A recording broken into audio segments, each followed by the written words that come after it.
Welcome to Shift Happens, the podcast where we talk about energy, tech, leadership, and large scale projects, where sometimes, let's be honest, not everything goes according to plan.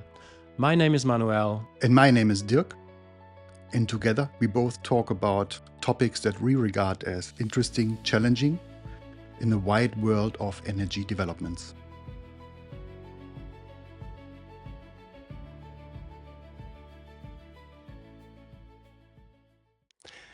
So, Dirk, today we're going to discuss something a little bit different. It's going to be a special episode, so to say, because we have been at one of the, for me at least, one of the busiest weeks in the recent months, because the two of us, we were at ADIPEC, one of the biggest fairs in the Middle East about energy and energy transition.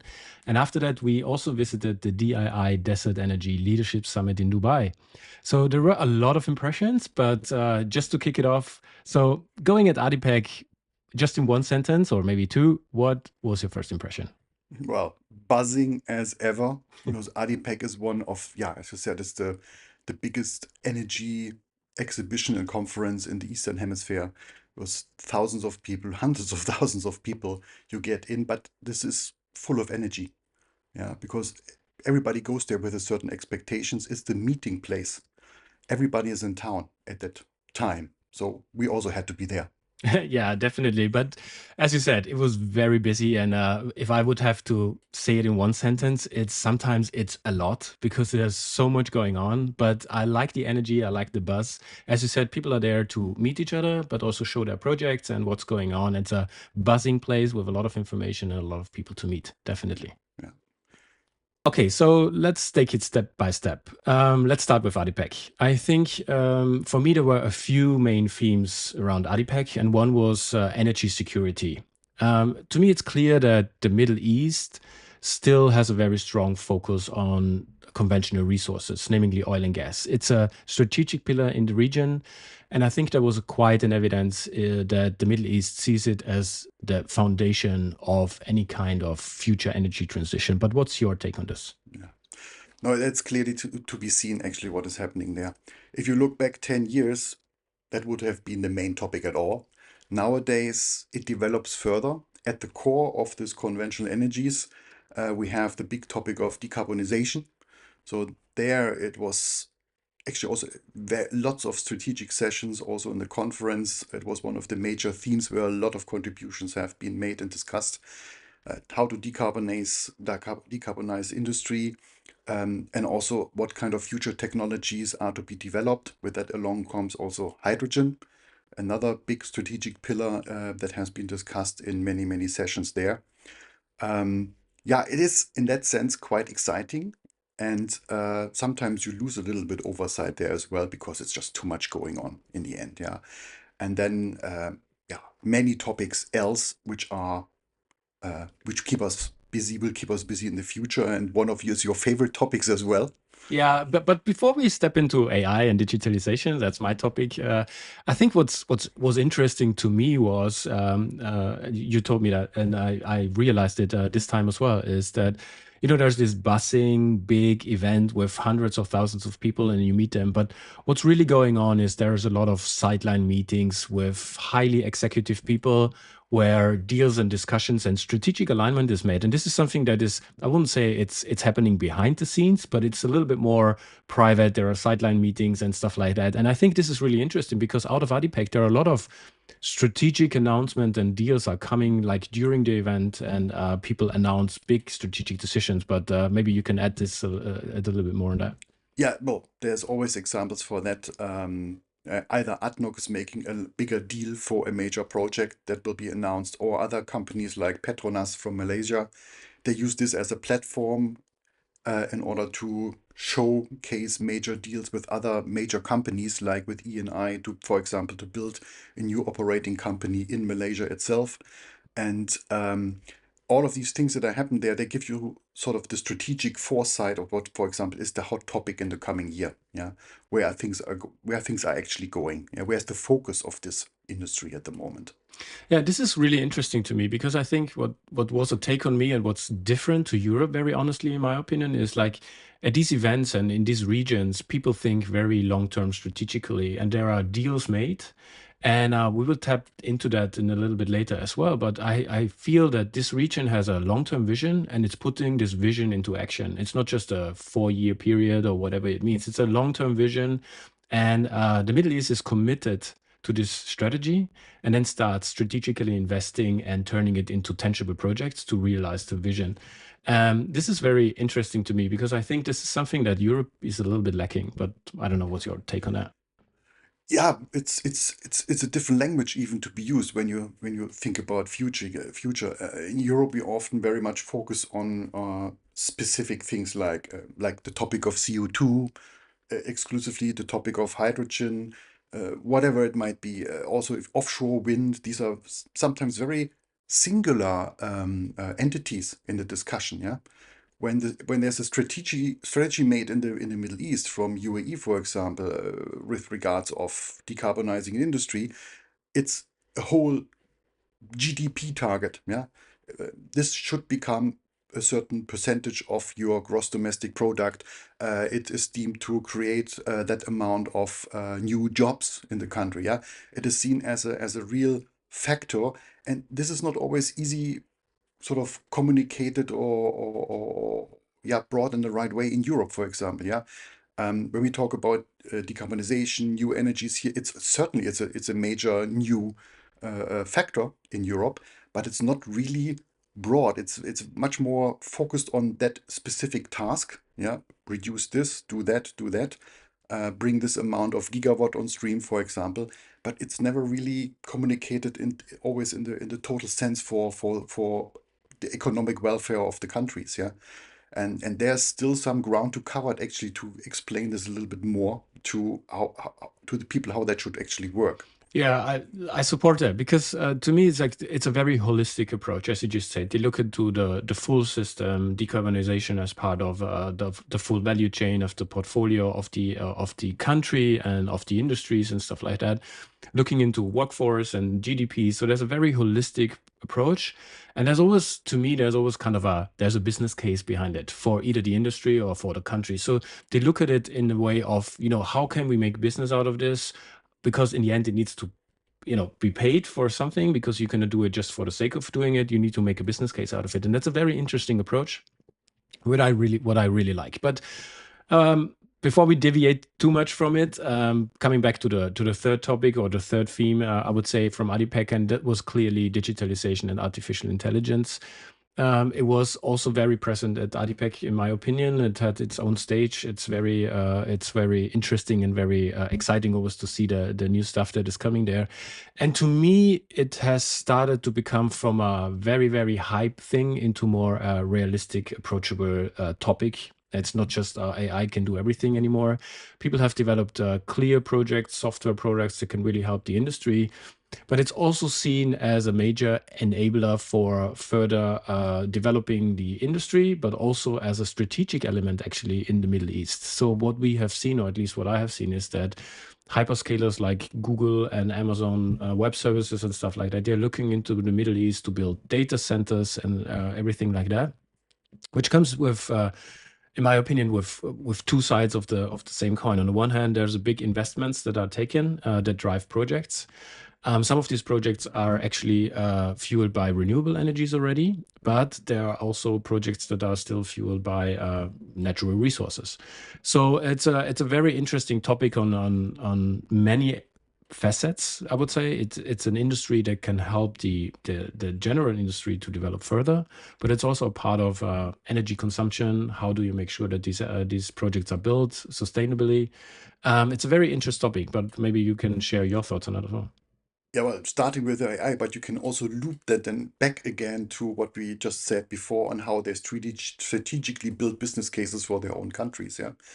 Um, we had many discussions also with the following meetings that we attended there, and there's a bit of a beauty and simplicity in what they're doing there because for many of the things they have the luxury to start from scratch. Yeah, Mm. so like Saudi, also UAE to still to some degree or Oman, there's not that infrastructure complexity there. It was all always focused on oil and gas, and it still be for the time being.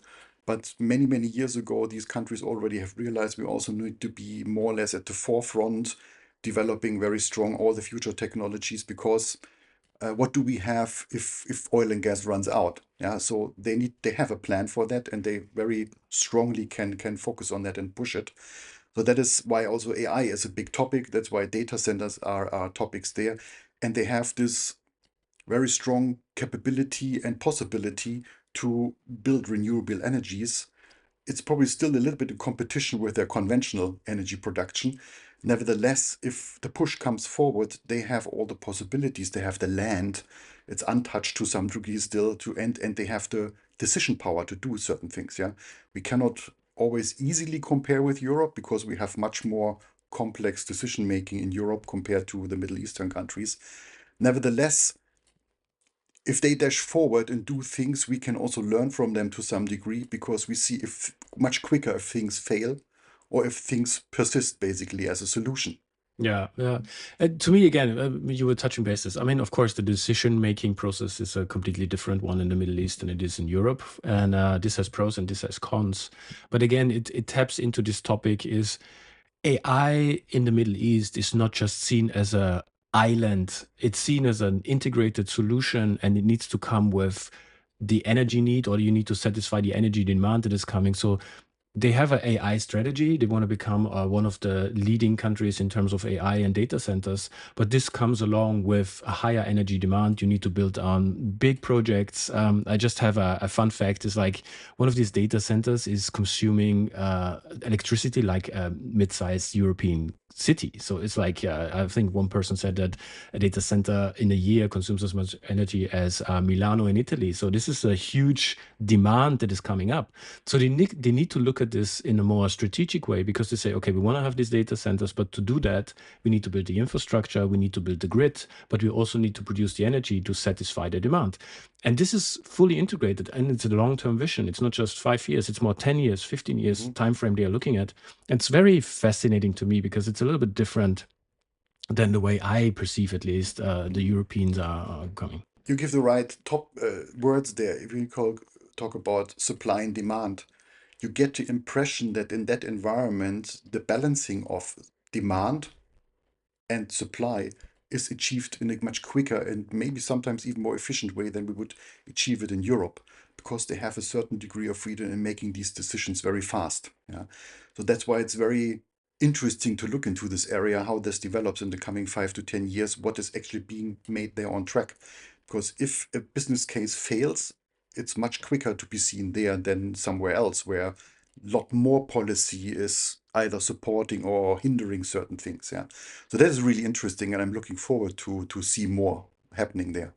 Wrapping up ADIPEC, it's an event of scale with so many people and talking about things of scale, the future of energy.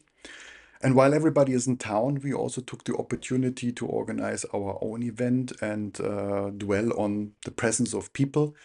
So we organized a dinner event talking about decarbonization and AI. And yeah, I think we were quite happy how it turned out. Specifically, your view, you moderated the event, you had it all in your view. How did you perceive it?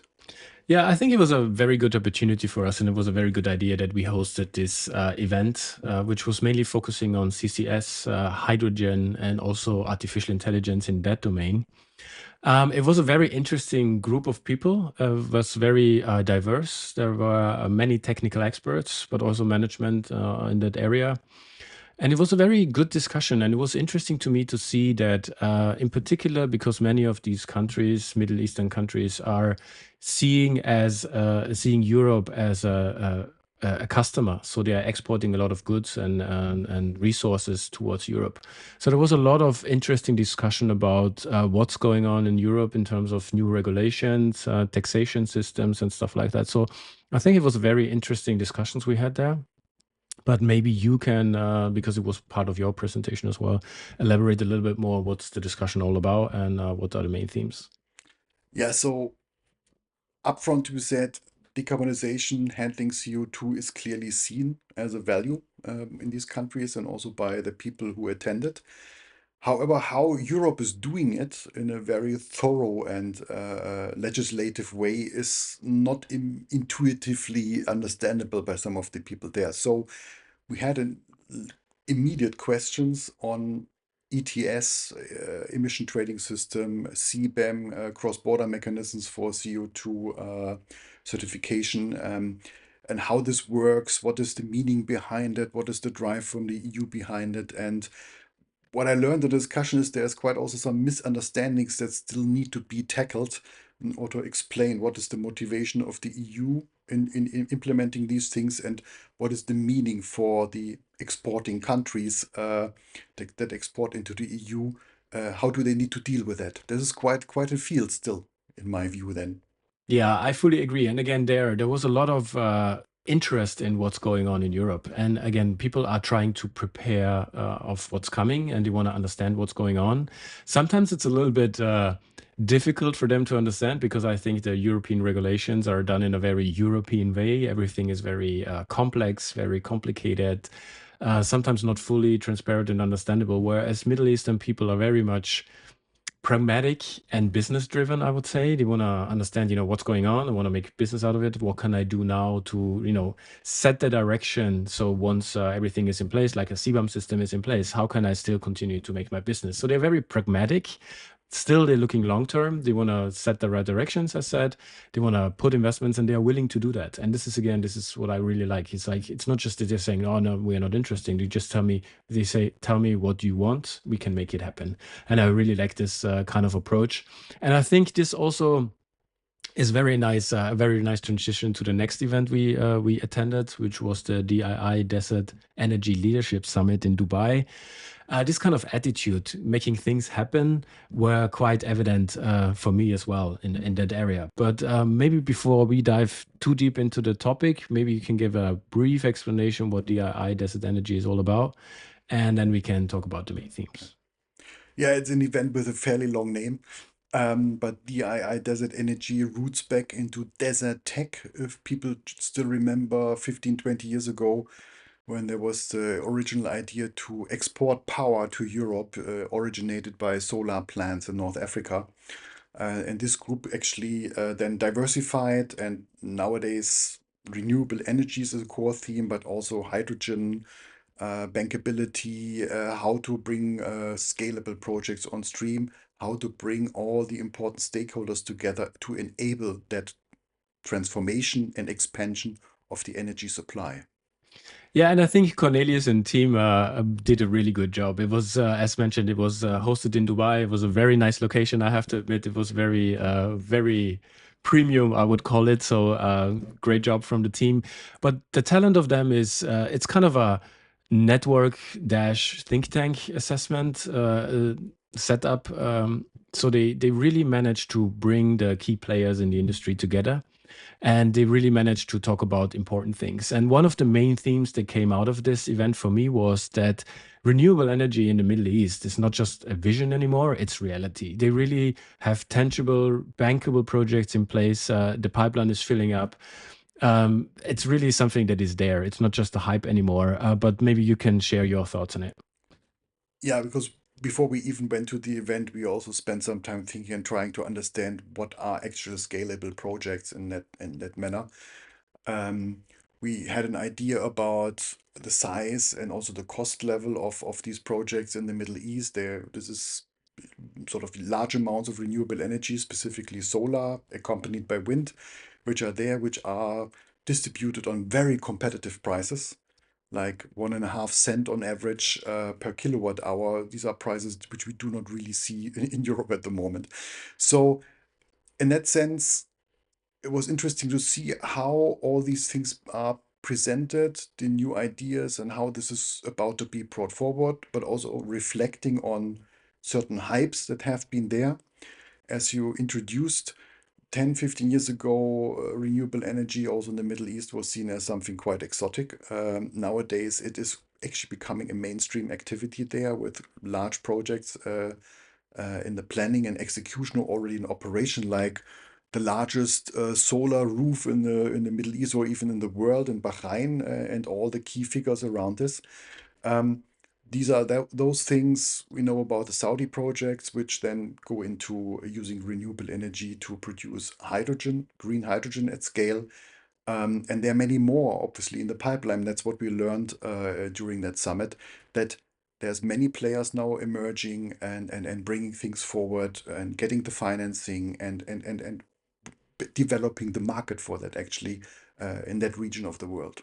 Yeah, and what really stood out to me was like the industry is very transparent and honest. And as you just mentioned, I think they realize now that there was a hype in hydrogen, but the hype is now over, so to say, and realism is kicking in.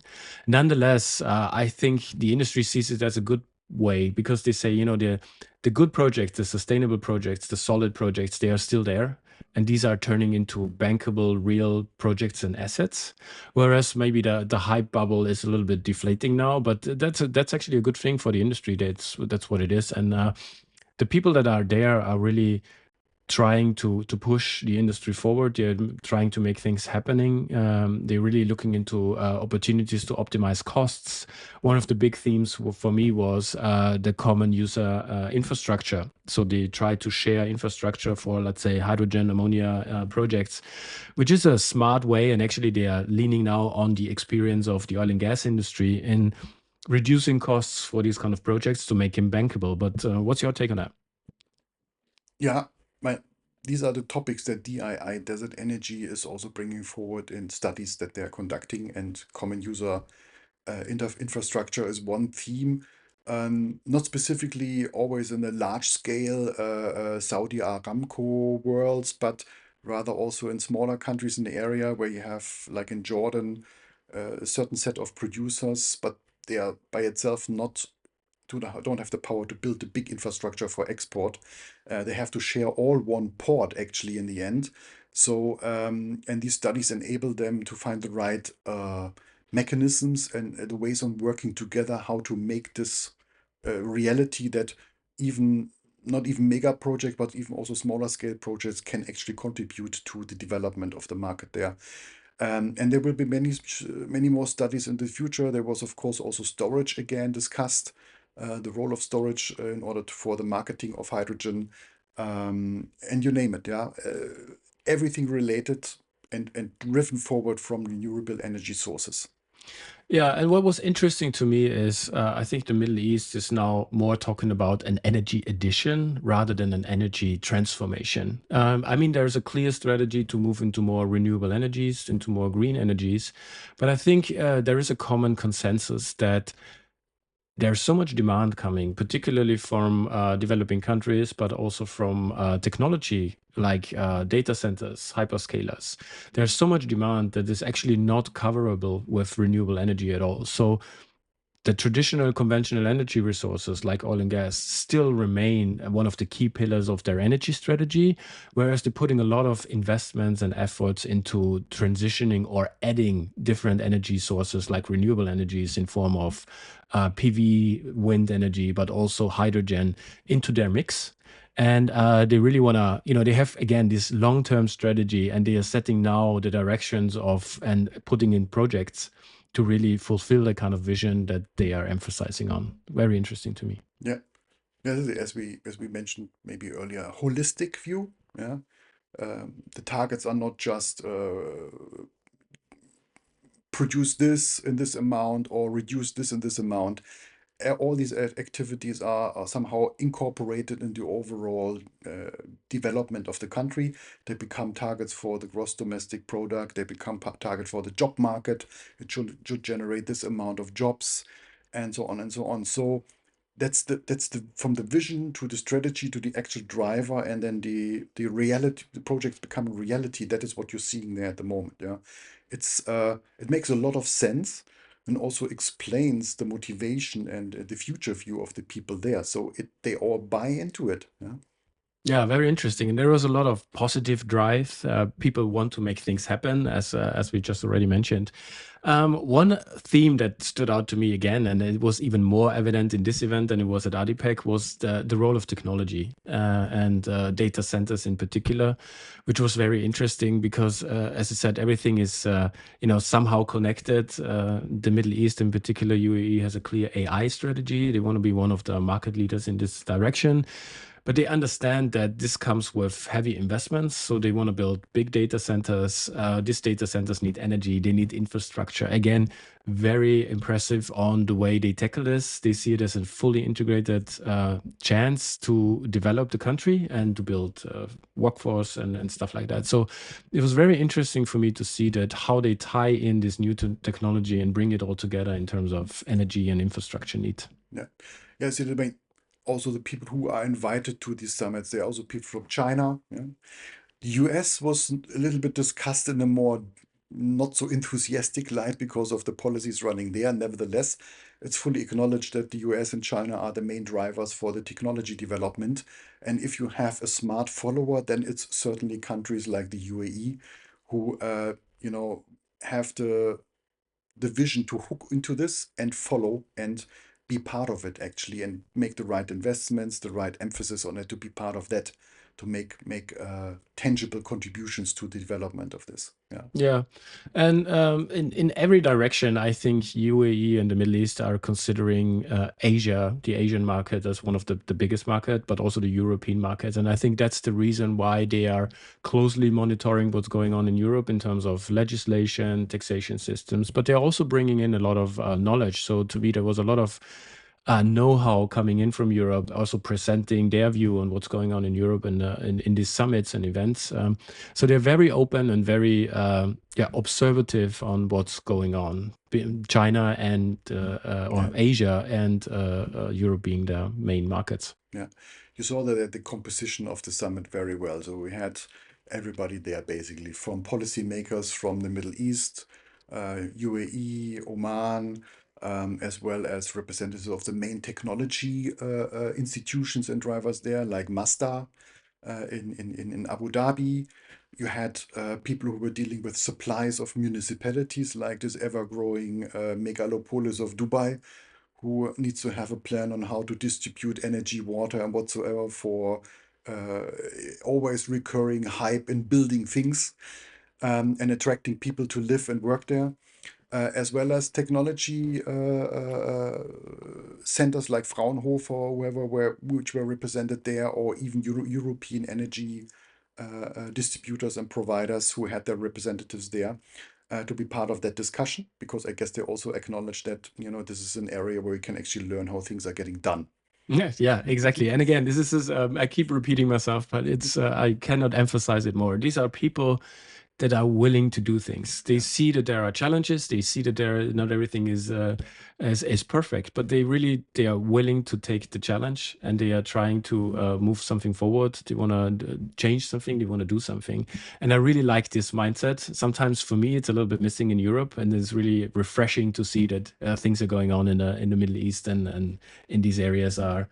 It's a quite it's an impressive mindset. It, I have to say. it's very specific because if you imagine that this is basically a summit where lots of C-suites, senior management leaders are coming together, but nevertheless, everybody's curious. Everybody looks at you. Everybody says hello, wants to know what you're doing. It's very easy to approach people in such an environment because the scene is set in the right way.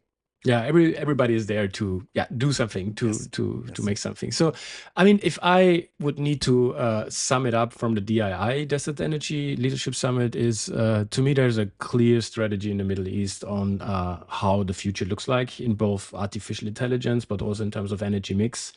They see energy is you need an energy addition rather than an energy transformation.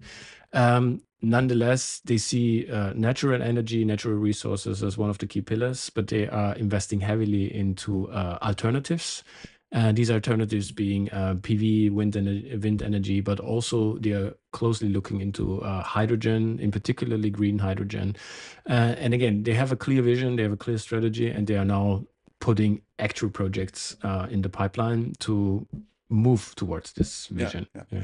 One particular learning was also I was looking for where's the blue hydrogen. Yeah. Because you can discuss around this is a valid option, less expensive than maybe green hydrogen at the moment, but it's still more an in asset in the big companies, a topic to be utilized in their facilities rather than becoming a product that's going to the market. It was also quite interesting to see this, yeah, how these different flavors of hydrogen are actually being seen at. The big developments are targeting green hydrogen at the moment. That was also a clear message from there. And as I said, unique environment, unique drive of the people, and holistic view. And that is what is not always present when we discuss this in Europe, because we often discuss wind, offshore wind development here, necessities for this, necessities for that, decarbonization in that range, and so on. It is really an effort, and it's really the most thrilling subject for me is how to compose that mix in the best possible way.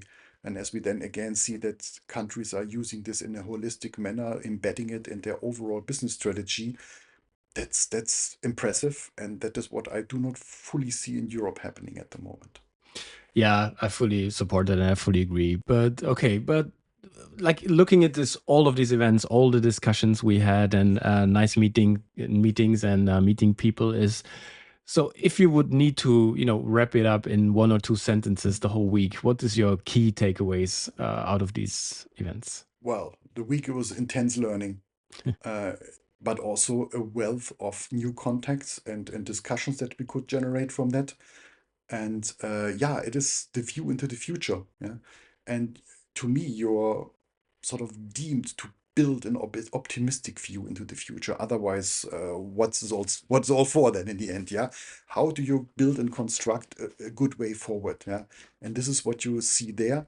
You must not need to buy into everything there, but it's a theme that comes over. And that is for me, again, a big motivator, a big driver, looking at what we are doing, what we want to achieve. This is where you get the spirit from, being part of the discussions and yeah, looking at the future in a constructive and optimistic way. Yeah, that's exactly the takeaway I have as well. It's a little bit, it's a mindset thing. That's to me, this was the key theme. People have the mindset of, okay, we want to do something, we want to be part of it, and we want to make projects, and we're gonna realize these projects. We take on challenges and stuff like that. So this is really, it's very interesting how motivated and yeah, buzzing this whole environment is. It's not just in the summits. It's not just the ADIPEC or DII Leadership Summit. It's the whole city and the whole region. There's so much going on. Things are developing at such a pace that I think that sometimes people who are living in Europe, they don't really realize what's going on, because it's just on a personal note, like you just arrive in this country, everything seems very clean, everything seems very secure, everything seems very organized, and it's actually quite well working. So there's nothing that I can see that is not working. And I think sometimes people don't realize what's going on, and then that in living in Europe, they say, well, yeah, these countries have all their issues. Not everything is perfect, but still, people are changing, people are developing, and it's quite a vibrant development in these countries. Yeah, so yeah, by terms of thinking about the future, we probably do not really see from the European perspective what is happening all around us and what dynamics is there, and that there's everything happening and actually an overtaking what Europe is doing at the moment, because there's much more determination and focused work around us than in Europe, where we get basically stuck with a lot of discussions on how to do things right instead of how to do things at all in the end. So yeah, that's the impressive part there, and that's what motivates us to go there and be there and take the energy with us. Yeah, so, like I think that wraps it up quite clearly. It was, as usual, it was a pleasure talking with you. Thanks a lot for your time. Thanks, Manuel, and let's see how all of that develops further. Yeah. I'm excited. Yeah, and if you have been part of the ADIPEC or the DII Desert Energy Leadership Summit, feel free to share your thoughts and your takeaways in our comments. And if you need any further information about the topics we discussed or just want to reach out to us, feel free to reach us via our channels or just drop us a comment below the video. Thanks a lot. Thank you. With that, we thank you for dialing in today's episode. I hope you enjoyed today's discussion. Maybe it gave you something to think about. Maybe you agree, you disagree. Let us know. If you enjoyed today's episode, feel free to share it with your friends or colleagues or tag us on social media. You can find us on MND Consult, that is mnd-consult.com. And if you have a topic you would like us to unpack or a story you would like to share, feel free to reach out. So take care and remember, Shift happens.